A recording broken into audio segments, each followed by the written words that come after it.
تو کہا حضور امام حسن آئے تھے. تو کہا پھر شہزادے کو اندر کیوں نہیں بھیجا؟ کہا میں نے کہا تھا. وہ کہنے لگے اگر امیر المومنین مصروف ہیں تو میں ظہر میں مل لوں گا. حضرت عمر رونے لگے. فرمایا بیٹے تو نے اچھا نہیں کیا. پھر مسجد نہیں گئے, سیدھے امام حسن کے دروازے دستک دی. امام حسن باہر آئے. کہا شہزادے آئے تھے تو ملے کیوں نہیں؟ تو امام حسن کہنے لگے حضور آپ کا اپنا بیٹا دروازے پہ کھڑا تھا, آپ کا اپنا بیٹا دروازے پہ کھڑا تھا, اور منع بھی کیا تھا آپ نے تو میں زور میں مل لیتا. حضرت امام حسن فرماتے جوش جذبات میں جناب عمر نے سر سے پگڑی اتار دی. جوش جذبات میں کہنے لگے حسن میرے بیٹے کا اور آپ کا کیا مقابلہ؟ کیا اس کی ماں کا نام فاطمہ الزہرا ہے؟ کیا اس کی نانی کا نام خدیجۃ الکبریٰ ہے؟ کیا اس کے نانے کا نام محمد مصطفیٰ ہے؟ آپ کا اور اس کا کیا مقابلہ؟ پھر رو پڑے اور کہنے لگے بیٹے میں مکے کے صحراؤں میں اونٹ چرایا کرتا تھا, یہ جو میرے سر پر عزت کے بال ہیں یہ تیرے نانے کے اگائے ہوئے. میں مکے کے خبردار شہزادے خبردار. او بھائی اہل بیت نبوت کے ادب کا رنگ اگر سکھایا ہے تو سیدنا عمر نے سکھایا ہے. حضرت عمر فاروق اتھارٹی ہے, اسلام کی اتھارٹی. یکم محرم حضرت عمر کی شہادت ہے. یہودی بول اٹھا, کافر بول اٹھا. اگر 6 مہینے عمر دنیا میں اور رہتے تو دنیا میں کوئی کافر موجود نہ ہوتا. 6 مہینے. اور جب اس بطل جلیل کا جنازہ اٹھا, اللہ بخاری پڑھیے نا, اللہم ارزقنا شہادت فی سبیلک, اللہ بسترے کی موت نہ دینا, شہادت کی دینا. عمر شہید ہوئے, مسجد نبی میں نماز پڑھاتے, اور جب جنازہ اٹھا تو مدینے کا پھر پیچھے جو دلیر بچے وہ مولا علی تھے. مولا علی جناب عمر کا جنازہ اٹھا تو سب سے پہلی ہائے جو نکلی وہ حضرت علی کی زبان سے نکلی, اور حضرت علی ساری داڑھی آنسوؤں سے بھر گئی.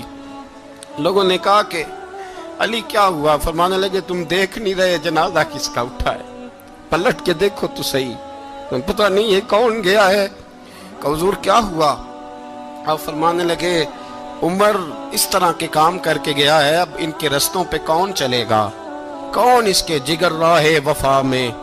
میں نقش ایسے چھوڑ آیا ہوں, میں جس منزل سے گزرا ہوں وہ اب تک یاد کرتی ہے.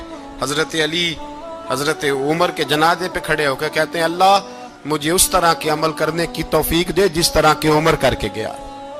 میرے بھائی بطل عزیز, بطل حریت حضرت عمر رضی اللہ تعالیٰ عنہ جو اپنی زندگی انقلاب والی گزار کے گئے. عمر جب دنیا سے گئے تو 80 دینار کا قرضہ تھا, 22 لاکھ مربع میل کا حکمران, اور اپنے بیٹے سے کہنے لگے بیٹے کوشش کرنا تیرے خاندان والے مل کے میرا قرضہ اتار دے, میری قبر پہ بوجھ نہ رہے, اور اگر خاندان والے مدد نہ کریں تو میرے دوستوں سے بات کرنا, وہ مدد نہ کریں تو پھر علی سے بات کرنا. ان کا پیار آپس میں اتنا, اور تو اختلاف ثابت کر رہا. 80 دینار کا قرضہ چھوڑ کر حضرت عمر دنیا سے گئے, اور جاتی دفعہ کہہ گئے میرے بعد میرے بچوں کو حکومت کے مشورے میں بھی شامل نہ کرنا, حکومت کے مشورے میں بھی میری اولاد شامل نہ ہو. اتنا بڑا شخص اتنا بڑا رنگ دے کے یکم محرم کو جب عمر فاروق کا وصال ہوا تو بیٹے سے کہنے لگے اماں عائشہ سے جا کے کہو میرا بھی نبی پاک کے روزے میں دفن ہونے کو دل کرتا ہے. ایک قبر کی جگہ ہے اماں جی نے اپنے لیے رکھی ہے, بخاری ہے بخاری. حضرت عائشہ کے پاس صاحبزادے گئے, کہنے لگے اماں جی عمر کو زخم لگ گیا ہے, حالت بڑی پریشانی والی ہے. وہ کہتے ہیں اگر اماں اجازت دیں. سید عائشہ رو پڑی, فرمانے لگی کہ وہ اپنی قبر کی جگہ تو نہیں نہ کسی کو دیتا, پر عمر نے کمال ہی بڑا کیا, اسے کہو جاؤ گنبد خضرا میں قیامت تک جو مصطفیٰ پہ اور ابو بکر پہ سلام پڑے گا وہ تجھ پہ بھی سلام پڑھ کے جائے گا, جاؤ میں نے جگہ دی.